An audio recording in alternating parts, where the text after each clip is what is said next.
what's up? It's Sammy, the Spanish guy Gabar, and new TNT champion. And you, yes, you, right now are listening to the Bob Culture Podcast. Bob Culture Podcast. Yeah, thank you, sir. Nothing between the lines of the page or at its eyes. Forgiveness is for angels, but this angel's bound and a line that's in no second chance or redemption can be found. 'Cause you can't run the devil and the devil is running you down.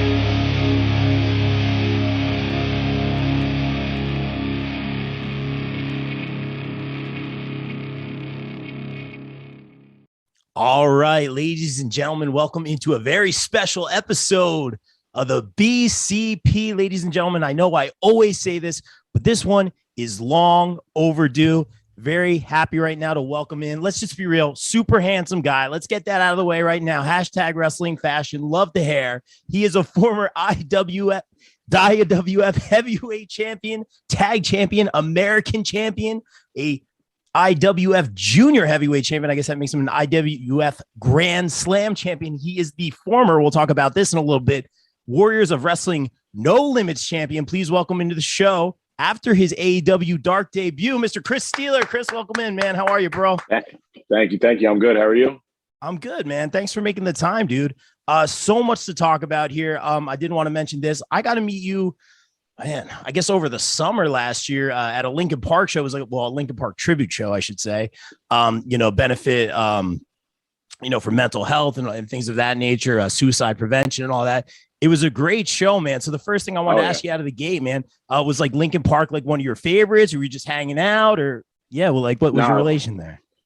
I mean, yeah, Linkin Park. I mean, think about it. I'm older. So Linkin Park was like just started when I was in high school. Like they were, So Linkin Park was huge. It was, they that first album came out when I was what was that 2000, like something right around there. So I was in high school. I was in high school. So like, I mean, One Step Closer was huge for especially with like, stuff that I was going through and what a lot of people were going through. So it was huge. And then one of my one of my stable mates in one of my factions was one of the guitarists and bass players for that tribute show, Lucas Finnegan. Oh yeah, the wrestler. Yeah. He's great. So, we had him on the show. I love him. Yeah, amazing. So he was, big part of, like, I go every single time they do it. I mean, they're going to do it again this year too. So nice. I'll be right there because that band, man, they put on a really good show, and they sing those songs really well, which are tough to sing. Trying to do Chester's screams and it's rough, man. You got to be good. You got to have a lot of confidence to try to do his shit. So they did him credit, man. I'll give him that. They had a couple guys kind of rotating through the vocals, and the one guy I thought particularly knocked Chester out of the park. So that was very well done, man. Did you ever play any music or any instruments like that? Did you ever get into that realm? I plead the fifth on the instrument that I played in high school. Yeah. But no, I mean, I was in like the stupid, like, the regular band. Like, but I was never able to really learn an instrument. I couldn't sing. I can't paint. I can't do any of that stuff. So I wrestle. That's my way of being, the entertainer, my art form. Like I can't do the other stuff. So, I think I'm pretty good at what I'm doing now. So. Yeah, man. I mean, I'll say, man, I want to bury the lead here, but I mean, I do want to talk about AEW Dark. I mentioned to you, when I second time I met you at Warriors of Wrestling, we were talking, man, I'm like, I really want to get you on the pod, man. You're doing great things. And I always love like talking to everybody and see where they are in their journey, because a lot of our friends like have succeeded in this business, even during a pandemic, which is wild.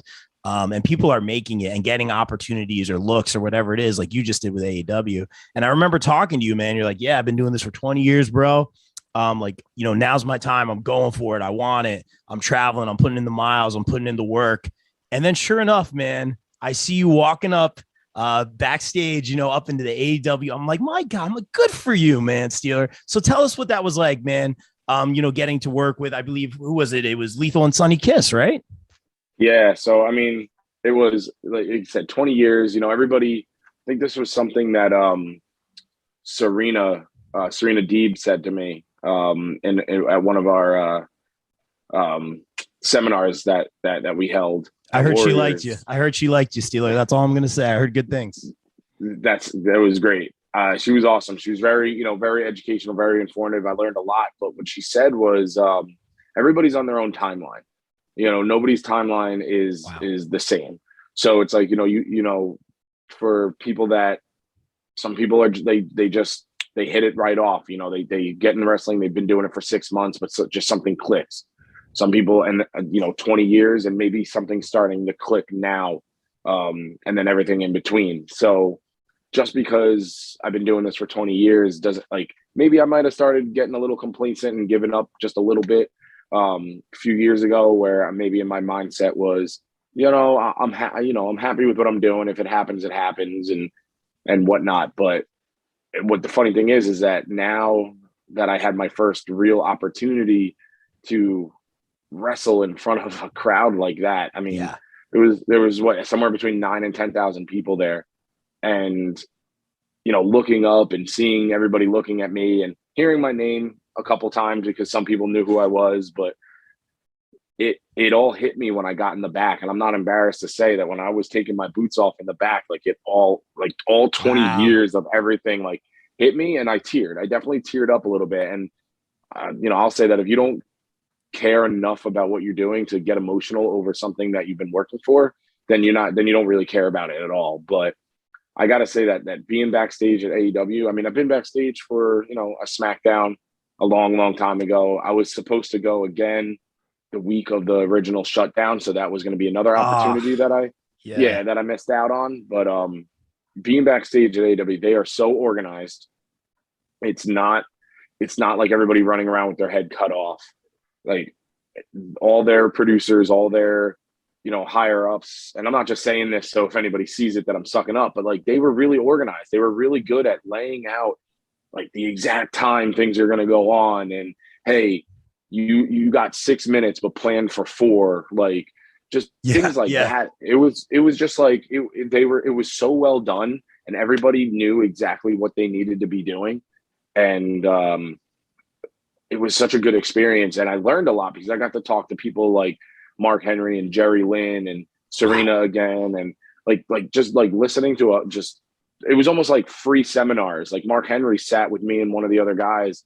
It was Joey Ace. He sat with me and Joey Ace for a minute, and it wasn't long, but it was just these little things. And he looked at me and he gave me the greatest comparison to what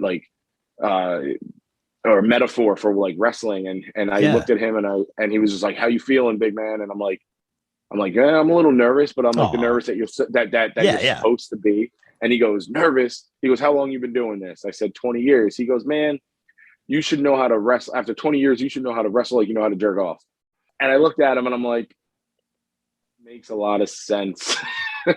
And all my nerves went away. And then I went out there and I had a really good, I think I had a good showing against Lethal, who I've known for a while. Never really got to wrestle him. But if anybody who ever watches or goes to Warriors shows, they know how many times I've wrestled Sonny.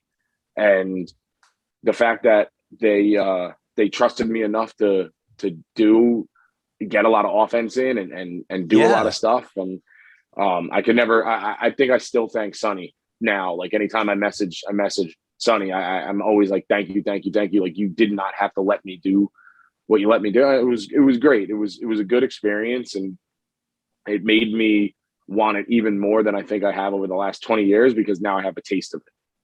Wow. Yeah, man. And coming from a fan perspective at that event, we were watching, we're up in the upper levels, man. And I think, first of all, let me say this, man, you looked because we see so many of our friends on AEW Dark. You know, I always kind of pay attention to like nerves and like, you know, what they look like before the bell rings and stuff. Like I always pay attention to little things and you know, what they're going to be able to do in such limited time. You looked very natural out there, man. Like you look like you belong. I'm not just saying that because you're on the show. Your selling is fantastic, particularly in that match. No doubt in my mind, you'll be back there. And another thing I noticed, because, pulling back the curtain a little bit, you know, that they kind of walk you guys out, you know, before, and then they'll have the superstar come out with their entrance. So I noticed the hair, man, you know, I'm like, that's Steeler, you know, because when you're way up there or whatever. Do you find that you have to like, because now that I'm getting the business as commentary and backstage interviewer, like again, like I'm not in the ring or anything, but I find I got to kind of, you know, clean up a little bit. At the same time, I'm a straight man. I usually get like pushed or beat up by wrestlers or out of the shot or whatever it is. But for you, man, do you have to find like you are putting in like extra work or like, you know, change the hair color? Like what's kind of your philosophy? Because that was the first thing I noticed. I'm like, that's Steeler. Yeah. I years and years and years ago, I did, this was back, I mean, you're talking about like 2009 is the first time I think I did it. And I was listening to a band and their album artwork cover came up on my phone, on the iTunes, and the lead singer had like this cool looking hair. So I was like, you know what? I never really seen this before. So screw it. Let's go do it. So for probably about 10 years, I was doing the half blonde, half black mohawk, kind of like the way Rollins had his hair for a while. Yep. But I was doing it and nobody's ever really seen that. I mean, they've seen it, but like it was something a little bit different to make me stand out. And then I went back to like normal hair and it was cool. And I had, you know, my normal, either it was the, you know, my normal color hair in a mohawk or I shaved my head for a while just because whatever. But then now I was like, you know what? Like I need to stand out again because, you know, it just helps. So I was like, I'll just dye it blonde again. But I've been dyeing it like multiple times. Like definitely the hair is dying. I'm gonna have to shave my head again soon. But like I'm dyeing it so much now that when I do it, it's turning almost white. Oh wow. But I literally do it so the crowd makes fun of it. Like whether I'm a good guy or a bad guy or a face or heel or whatever, it gets a reaction out of the crowd, whether it's somebody making fun of it, because I still do my hair in a faux hawk, and every crowd I go to now will yell at me and go, it's 2022. Like, that haircut is done. And I'm like, I know, but the point is for you to make fun of me about it. Yeah. Like that, like I'm not doing it for me. When I go out, if I go out, my hair is not in a mohawk. Yeah. But in the ring, I'm like, like make fun of me about it. It's the whole point of it. Like, I want you to make fun of me about it. Like that's the best part about it. It was another thing Serena said, like, even if you're trying to be a heel or trying to be a face, like they might not give you the reaction that you're trying to get out of them. Like if you're a heel, they might cheer you. And that happens to me a lot at Warriors. I'm sure you've seen it. Warriors, like I'll straight up I'll look at somebody in the face and I'll yell the most profane, offensive thing to them. And they'll just start clapping and say, yeah, like, I'm like, but to me, that just means like, it just means like that they actually care about what I'm doing in the ring. Yeah. And if you're going to cheer for me, fine. I can play off of that. And if you're going to boo me, it's great. And it doesn't matter. As long as they're not silent, I'm good. You can do whatever you want. And I'll just go with whatever is happening at that moment.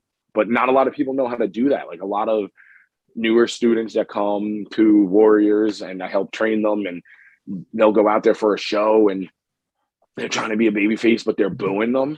And I'm like, that's because you're trying to be a babyface. You're trying to get them to cheer you. And if you try to get somebody to like you, they're going to hate you. Yeah. You just have to go out there and just let them guide you, but control their guide. It's so weird. It's hard. It's not easy. So it's like, it's just like learning anything. It just takes experience, and you can't teach experience. Yeah, man, that's awesome. And again, like just going back to the hair, like just seeing you come out, like just from that high up, like I'm like, oh yeah, that's Steeler. So that's like another thing that just kind of, and also coming from a commentary perspective too, like you could hear them, you know, they'll say something about the hair real quick or something like that. So that's a good marketing on your part, man. Yeah, it's brilliant. I know you mentioned Serena several times. I got my people at Warriors. I had heard really great things about you, man. I had heard, quote, she really liked Steeler, which is awesome. I did see the match with you and Vicky. I wanted to talk about that a little bit because you guys had that intergender match at Intergender Warfare, that first bout. And I remember your promo or something you put out was something along the lines, I've been waiting 16 years to kick this girl in the face or whatever, something like that. She fires back. You guys are ready to go. I think you took the dub on that one. Then you had to defend the belt. Queen Midas of the Indies over here. She was able to get it from you, but I always critique you guys, and again, this is from an outsider perspective.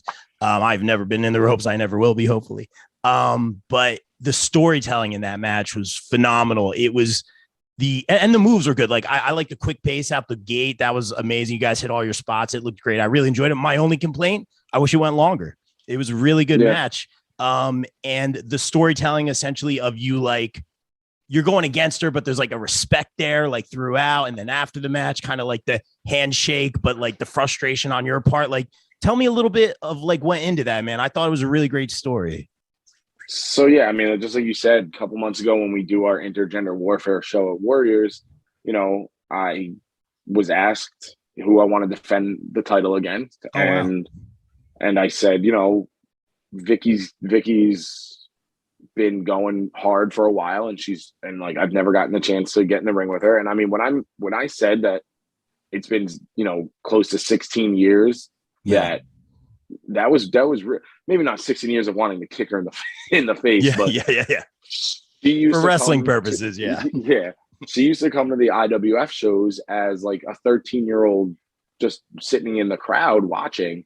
And then and now she's doing this. So but yeah, the difference between that match and this match, it honestly was at our anniversary show at Warriors. I presented Biggie Biggs with a Lifetime Warriors Award.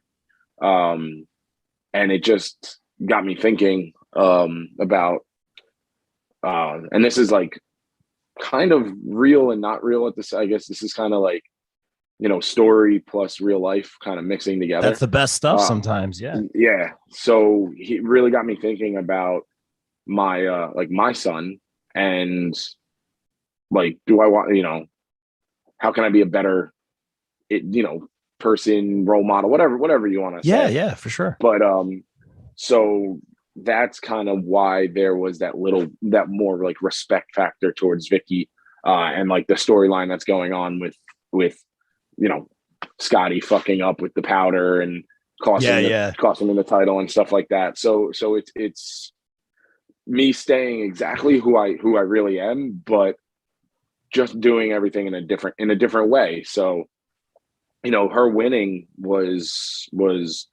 I think the right move, because I don't know if the Warriors character of Chris Steeler needs that title.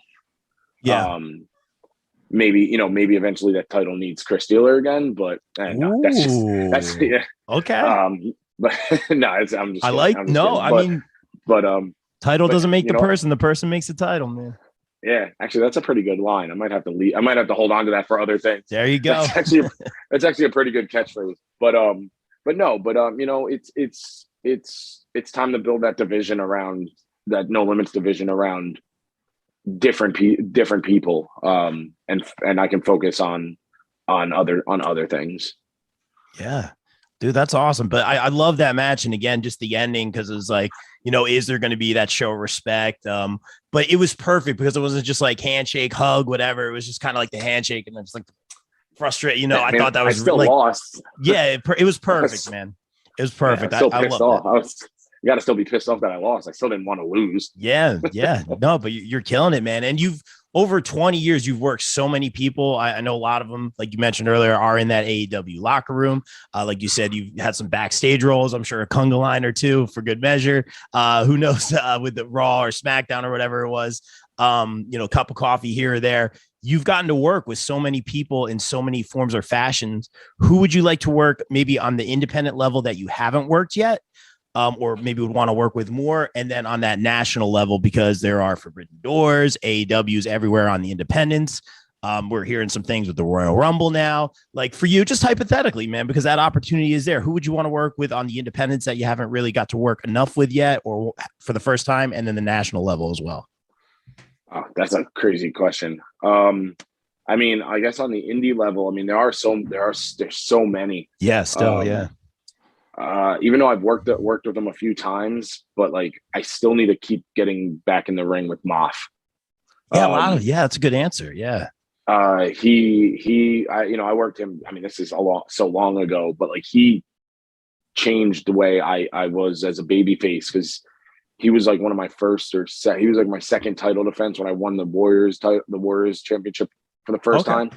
And it's like an infamous match in Warriors because it was in a building that they forgot to turn the heat on, so it was like 12 degrees in there. Oh, yeah. And if you go back and you watch the match, you can actually see the breath. You can see the steam coming off of our Those bodies. make great pictures, though. Those would make some awesome pictures. But I'm sure those chops, No, it was so bad. Yeah, he chopped me in the back, and I thought he split my back open because it was so cold. But I got to work him a second time, but it was in a triple threat match with Christian York. So getting in the ring with him again would be great. Man, there's so many people on the indies that like I know we could have great matches with. Because I can have great matches with any style, because I don't do the craziness like at all. And I think not doing the crazy the backflips and stuff like makes me the different one now, which is great. Yeah, because and longevity too. Yeah. Yeah. It makes it easier for me, because then I can work with those people like that do all that crazy, like all the high flying stuff, because I'll be there for them to take it, but I'm still part of it, which is great, which just means I don't have to do it. And honestly, the reason I don't do it is because I can't. But that's it's tricky. So it's easy. It's easy because I can't do it. But yeah, I can't even think of the people on the indie scene. But what's really cool is that so many people that I've looked up to are now either in Impact or AEW, which means that there is a chance at some point that maybe they start taking indie bookings or things like that, because there's so many people. I mean, just in AEW alone, like I've always wanted to get in the ring with Matt Hardy. I've always wanted to get, because he's somebody that I grew up watching. That would be a good matchup. I like that. I was always a Matt fan. I was a Jeff fan too, but I was always a Matt fan more. I don't know why. Christian Cage, I modeled so much of myself after him and people like that were around that his time, like when I started in 2002. Like, think about the guys that were there. So like a piece of advice that was always given to me was, model yourself after the people that you are like. So it was those tall, lanky, too big for the small stuff, too small for the big stuff kind of guys. So like those, like people like that, like, I mean, like Cardona, like I would love to get in the ring with Cardona. Like that's that. Like I was always a fan of his, and he's everywhere too, man. That could happen. Yeah, but this is just me. Honestly, this is just me being a mark for myself. Like I want to work the people that I never thought I would have the chance or the opportunity to get in the ring with. But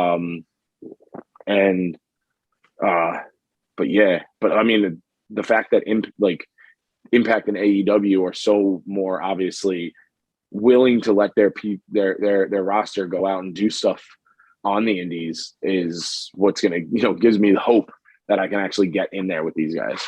Yeah, man. And you get Joey B. Can we make some phone calls, please? Let's get Cardona versus Steeler. Marquee right there. There it is. Butts and seats. I like it. I'm just putting that out into the world, man. I did want to mention this to you, man. I do want to talk about the Warriors versus Titan feud. That's another way I got to get to know you a little bit better. But I was calling that Rumble, was it the Mount Olympus Rumble? And Monster Mac was on commentary with me. And every time there you go. Hold on, no, there it is. I couldn't even think of it. Yeah, it's Mac. It's Mac. Mac.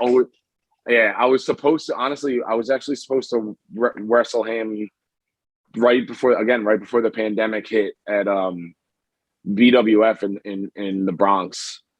I was supposed to work him on like an upcoming show, but then the pandemic hit. So it was like, and honestly, it was because then I'm like, cool, now I work both Moff and Mac. Yeah. And then I can find a partner and we can team them again or something like that. He's one that I've never gotten the chance to get in the ring with. And I've always wanted to. That's great. You heard it. I'm definitely tagging Steve in this. That's amazing, man. But I'll tell you this, and if guys, come on, if you're listening to the show, we got Titan, we got Warriors. I mean, let's go. We can figure this out. This writes itself. But that being, I'm just commentary. I don't want to overstep, but I'm just saying. That being said, so I'm calling the Rumble, and I love it when the wrestlers, for the most part, come on commentary with me. It's great. Mac is great on commentary. It was like an honor to just call that Rumble with him and learn from him. But every time a guy would come out, he would give his 2 cents. And when you came out, it was like those Warrior scum, yada, yada, this and that. But then it was like, there was I don't know if you heard it. He kind of was like, there was a respect there for you. Like, if you go back and watch, I think it's on Mob Fight TV, shameless promo. But go back and watch that. There was a little bit of a Steeler respect there. And I think he wants to face you as well. So you already beat me to the answer on this one. But what does that mean, getting that respect from the likes of a Steve Monster Mac? It's awesome because there's people like on the indies that maybe they've never officially, in the eyes of everybody else, made it. But in the eyes of the guys in the back, they have. Like, it doesn't matter what if they were part of a major promotion or not. And by major, I'm talking about like the top. Like obviously you had like Ring of Honor and stuff like that, which is obviously huge. Yeah, absolutely. But there's other people, obviously, say the fans who won't consider certain people like stars because they weren't in WWE or AEW now, but in the back, it's completely different. People like Moff and Mac and guys like that, it's like you have to show them the respect because they wouldn't be where they are now, mentally or physically or anything like that if they didn't have a keen eye or instinct for the business, and to be able to teach people that want to be taught. That's a big thing too. Taking advice and taking criticism from somebody, it's in this business, it's you don't get a lot. It's a very small percentage, because think about how many indie wrestlers there are just in the US, right? Yeah. Tons. So a small percentage actually will listen to somebody, because a lot of them will come in and be like, well, why is this guy teaching me something if he's never done anything? And I tell people all the time, like I tell the students at Warriors all the time that, listen, I might be training you, but I'm not training you the Chris Steeler way. I'm just taking what was taught to me by everybody else that has done stuff in the business, and I'm just teaching it to you. So I try to say, like, I'm more of like a teacher than I am a trainer, because trainers would be somebody who, okay, like somebody at the Performance Center or somebody like Serena or QT or somebody like that. They can be trainers because they've made it and they've 100% made it. Yeah. I consider myself a teacher because I'm just taking the lessons that I've learned from like a Dr. Tom Pritchard or a Stevie Richards or a Serena, a QT, any of those guys that even when I went to FCW for a tryout once. Oh, wow. Like, I mean, we had Kidman and Dusty and come on, Steve Kern and Beth Phoenix came in for a day, and wow. Cena came in for a day, and there were so many, and everybody would just give you all this teaching and all this information. So that's all I'm putting back out to them, is just what I've already learned. So I always try to tell people, especially when new students come in, I'm like, look, I'm going to teach you. I'm not training you. I'm teaching you, because I can't call myself a trainer because I'm still learning. I'm still being taught and trained by the people that I talk to. Yeah.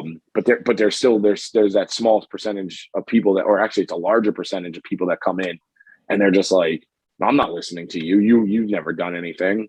And that's just the worst mindset to come. Like when I go into a locker room, I always will find people that have been doing it longer than me. And I'm like, hey, can you watch? Me, even 20 years in. I'm like, hey, can you watch? Like at AEW, I asked Jerry Lynn to watch. Oh, awesome.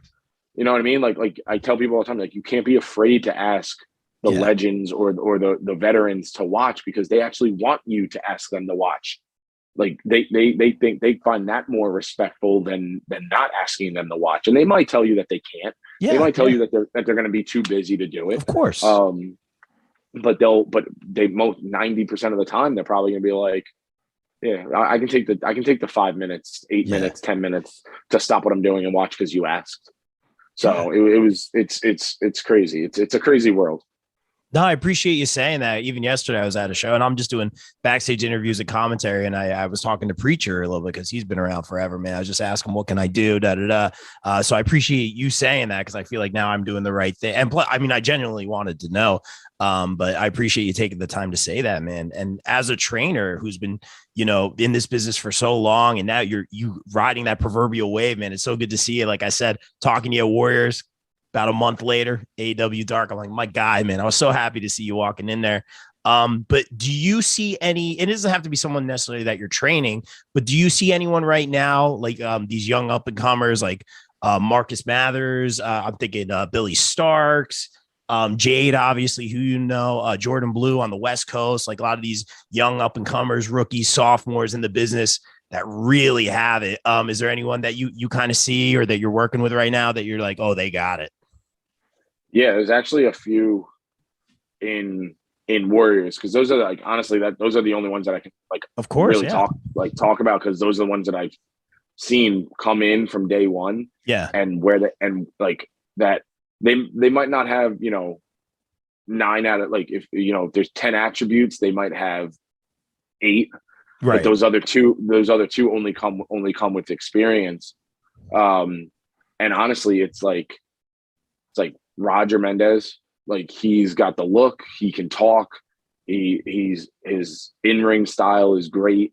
All he needs more is experience. Right. He's got everything else. Like, I love getting in the ring with him at practices, and I haven't really had the chance to work him on shows that much, which who knows in the near future with the way things are going, maybe I will. But you got to have the look and the personality, and he's got that already. And it's just experience. All he's missing now is experience. Same thing with Max Bain. Like his character is great. His in-ring is good. And the same thing, it's just experience. It's like, I mean, Dexter, like all these guys there that I've seen from like the bottom. I don't mean bottom, but like the beginning. To where they are now, and it's just experience, and it's just getting. And it's I guess it's hard now because of the pandemic, but getting them out to all these different shows. I'm in the middle of working with. I got to message him again, to be honest, but CCW, the Coastal Championship Wrestling. Yeah. They're in Florida and Tennessee. I need to work with them and try to get on some more of their shows. Nice. But they want me to pack a car or a van, like the old days of going to these indie shows, and pack a car with a bunch of guys or girls and just drive down to either Tennessee or Florida and get on these shows, because that's how I got on one of their shows in December, was because I went and did the QT seminar down there. They only had 2 matches booked, and then they booked a bunch of guys off of that, and then me and Anthony Michael, because we're a tag team at a lot of other places. The Just Us League, I think it's the best tag team name. That's amazing. It's amazing. But we teamed together and we had a great match against 2 kids from Dr. Tom's school in Knoxville, and it was great. First time there to get a reaction and get the crowd to hate us and have a good match and things like that, and then to have them be like, "We want you to come back," and I'm like, "Absolutely." I'm like, "I'll pack a car too." Like I'll always bring people, and a lot of them now, like I think their mindset might be, well, if I'm not on the show, I don't want to go. but it's you got to just go because you never know. You go and you bring your gear. Yeah. You should always have your my gear, even though it gets cold, I leave it in my car all the time because you never actually know.